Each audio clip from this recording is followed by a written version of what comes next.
now I'm going to talk about my rig, part 2 here. I get a lot of questions about my rig. People, almost at every gig, people come up to me, usually a guitar player or someone in music, asking about the guitar, the amp, the pedals, how'd you get this sound on that, or that sound on a certain song. And I try to keep it simple.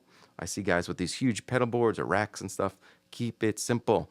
I'd rather have 2 good sounds that sound killer than a plethora of 100 different sounds on some modeling amp that none of which really are amazing. It's got to sound, for me, it's got to sound natural. It's got to sound, I have to sing through the instrument, so I have to translate that, and the less impediments I have between point A and point B, between my fingers, or my soul or energy or whatever, my emotion, whatever I'm feeling in that song, and the ear of the person listening, the better. So I try to, the reason I like this amp, this is a Two-Rock Emerald Pro. It's a company right outside of San Francisco, K&M Designs. And they've been around for about 14 years, and I've had this amp for about 12 years. So this is probably one of the earlier models. They don't make this anymore, but they have some amazing, Eric Gales has a signature model. John Mayer uses these now. When I started using it, nobody ever heard of them. And still, they're not really well known, but they're getting more well known because the quality is amazing on these amps. They kind of, from everything, I've played some great amps, and I love a lot of great companies. Diesel makes some amazing stuff. Tony Bruno, there's tons of great stuff out there, but Orange stuff, Boogie, they all have their own niche and do some certain things really well. Every amp is its own personality, but the Two-Rock kind of stands out. What I notice with the Two-Rock is it's extremely touch sensitive. So when I'm playing a note, whether I play it soft, hard, it really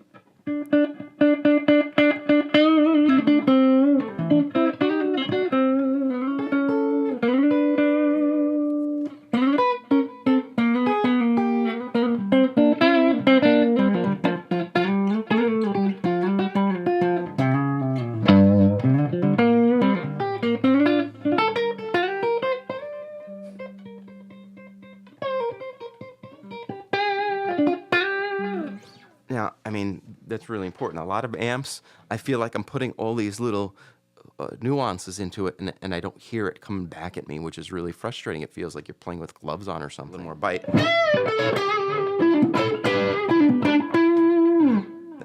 That's the straight amp with the crunchy channel, and it's only about 11 o'clock. Then I'll throw in a Wampler Pinnacle, which really is a great, gives you kind of like a Van Halen one sound.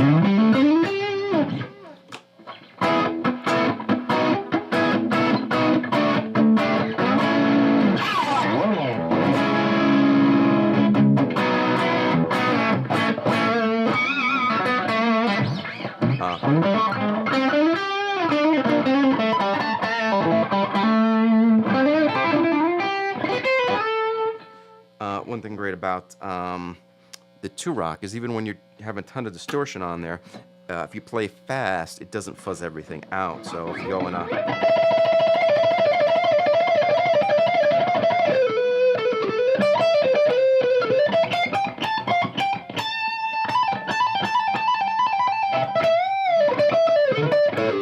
played other amps where it's so fuzzed out where you can't tell if you're playing sloppy. It's all a mush anyway, so if you're doing an arpeggio, it's like and I don't see the point of that. Doesn't sound good anyway. Now I'll throw in a Lovepedal Kalamazoo, which I use for leads primarily on the distorted side.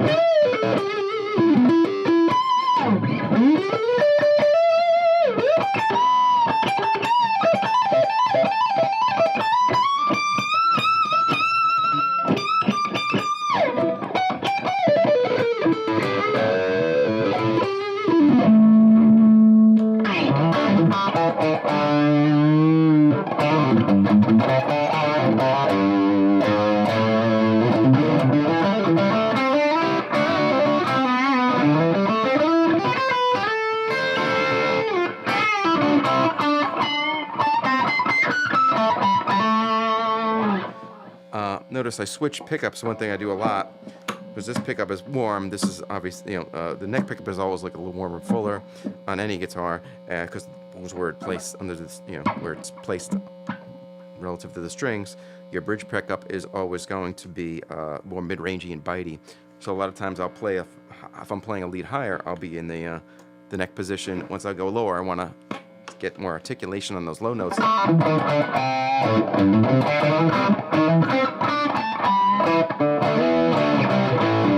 I'll switch to the neck. So what pickup choice you choose is really important in the context of what you're playing.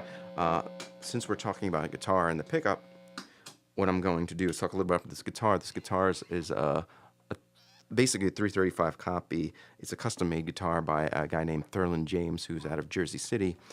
You could find him at Pestery Music. He does all the repairs upstairs there. And he basically made this guitar. He also made the pickups.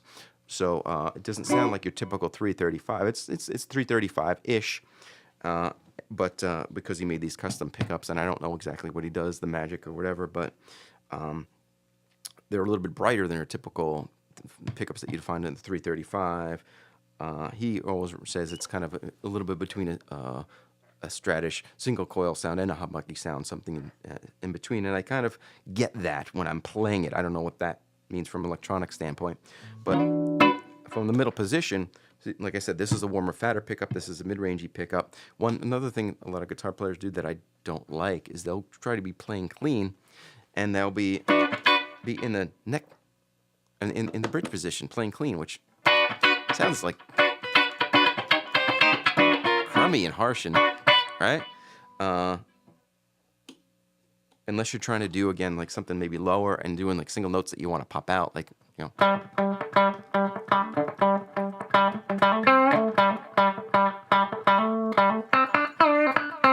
then you might play again when you play closer to the bridge, you get a little more mids, and for something like that, yeah. But for the most part, if you're strumming chords, funk chords or whatever,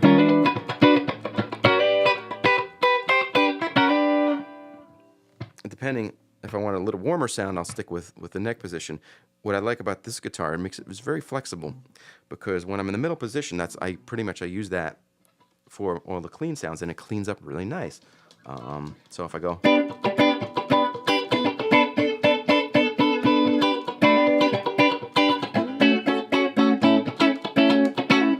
it's got a Stratish kind of the clarity and the cleanness and the crispness of a Strat that cuts through. It definitely, I know playing with a live band, that always cuts through, but it's not thin like a lot of Strats are kind of thin and they buzzy and stuff. So it kind of has the best of both worlds. And then if I go to the neck position, I might want to go something a little warmer. And maybe I'll throw on, I have a MXR Phase 90, a real Phase 90 with the script logo from like circa 1972 or something.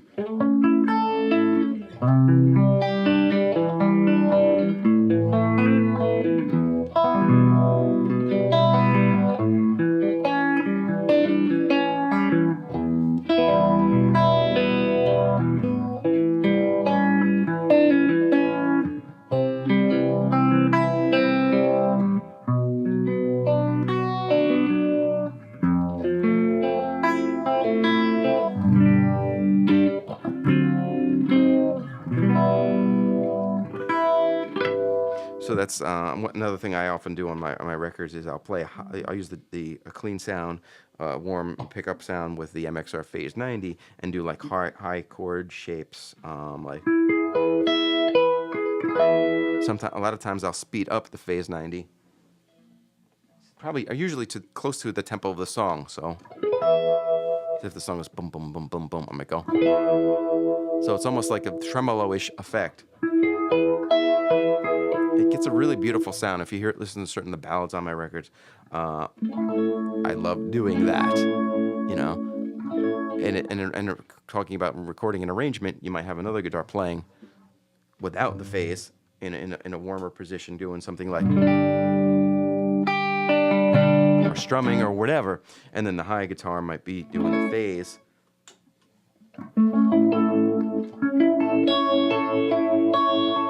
Chimey types of things, and it really, it feels it up nice because nothing's stepping on each other. You got wet mixed with dry, high range, chimey, which is warm fullness, and you're really, then you put the vocal right in the middle, and you should always be thinking about arrangement when you're recording.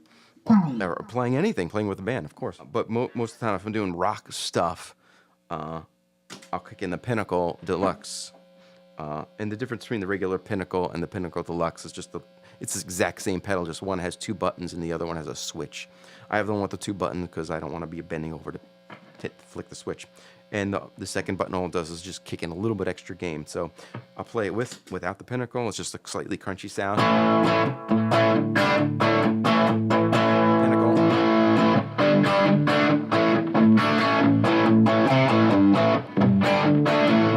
And what it is, it's the closest, the best pedal I've ever heard as far as getting like a Van Halen-ish Brown sound.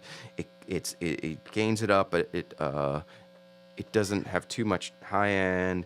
To me, the Brown sound, it's got a nice rich mid range. There's not a ton of high end fizzling it out, but it cuts through in the mix. But it's a warmth to it as well. And even when I talked to when I heard interviews with Eddie Van Halen, it says he uses the word warm when he talks about guitar sound. It's got to be warm. It can't be harsh. And that's the problem. I hear a lot of guitar players. They're just too much high end, too much everything. They're just hyping up everything. Too much distortion, too much high end, too much low end, and all of a sudden it's just a bunch of mush. Crunchy.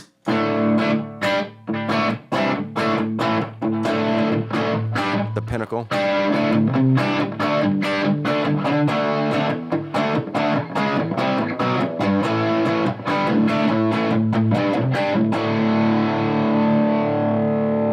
Then I'll throw in a little more gain.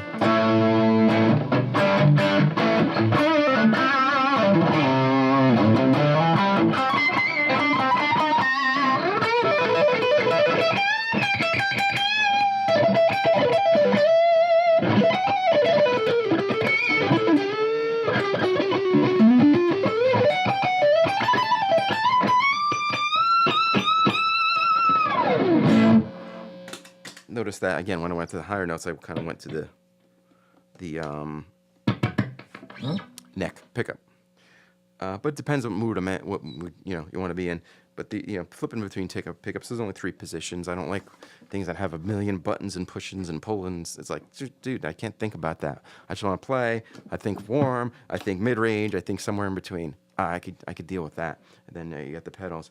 So those are my main gain sounds. But those more for rhythm. What I'll do when I want to lead, like a rock lead, is I'll go into a gain sound. Then I'll throw in a Lovepedal Kalamazoo as my main lead pedal.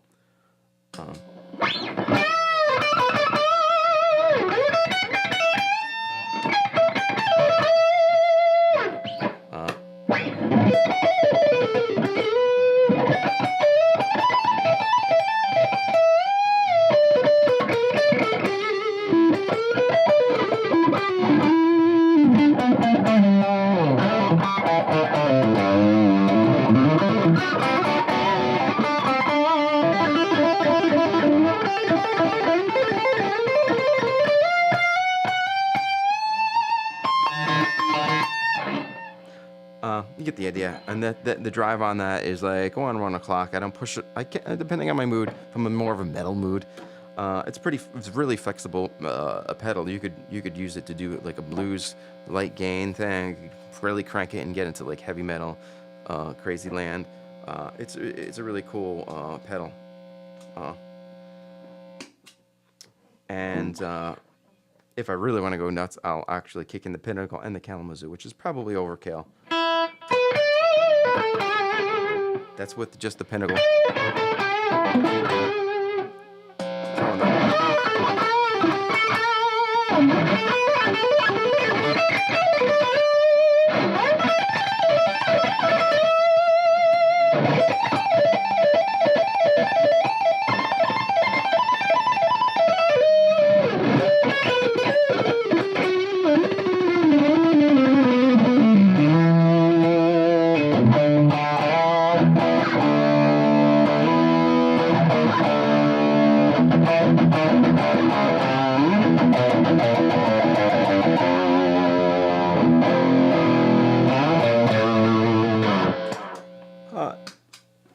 It's pretty flexible. You could get into pretty heavy, hardcore land if you put tons of gain on it.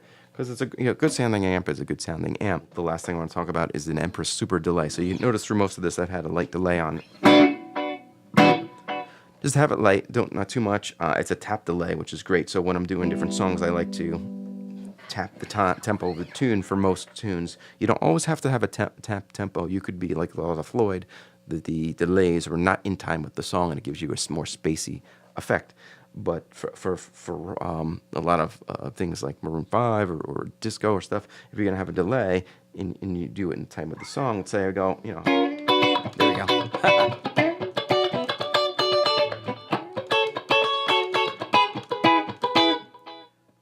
In that particular case, the delay, which is kind of pretty much in the tempo of that song already. See how it works.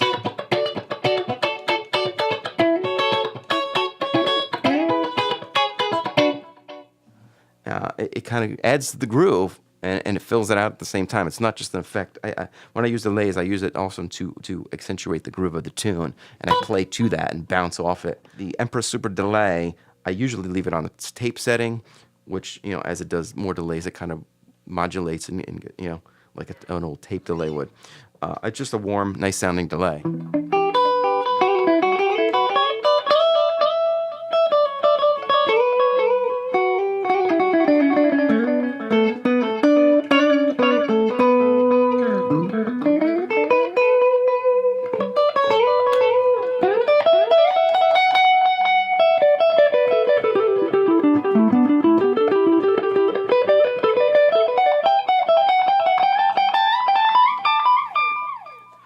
It's a really warm, nice sounding delay. I really dig it. I've used lots of delays, and it's super flexible. It's probably overkill because it has tons of features that I do not use most of the time. It has some really cool reverse features, and going through that pedal is a whole nother video just on that, which I may do.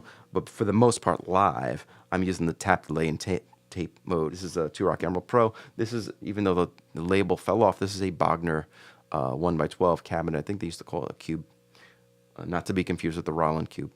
It has a Classic 80 Celestion speaker in it. I really dig this cabinet. When I've used it with other amps, it just has a really smooth sound to it. It still maintains the bite, the clarity, but it smooths things out more than when I've tried things that had like boogies with EVs in it. Sounds like harsh to me. The magnet is so big, it's like it's not forgiving. The Celestions, maybe because the Madden is smaller or something, it almost works like tubes. It kind of forgives a little bit. As far as the frequencies popping out.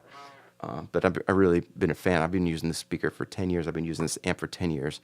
And for a guitar player to stay with the same rig that long without really searching, I haven't found another combination of amp and cab that really was superior to this one for my needs. And this pedal setup, actually, I really dig for the most part.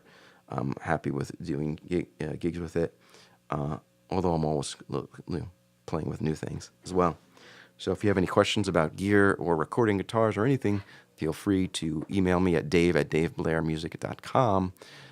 Any questions about anything that I said or more, email me, Facebook me, Twitter me. Just go to daveblairmusic.com, and if you go to daveblairmusic.com, you could download a free song just to hear some of this gear actually being recorded in a professional. Everything was recorded in my studio. We mixed it at Vinito West in Los Angeles with Ronan and Chris Murphy. But you could hear everything I recorded on my own using the things I've talked about here. Check it out, and see you soon.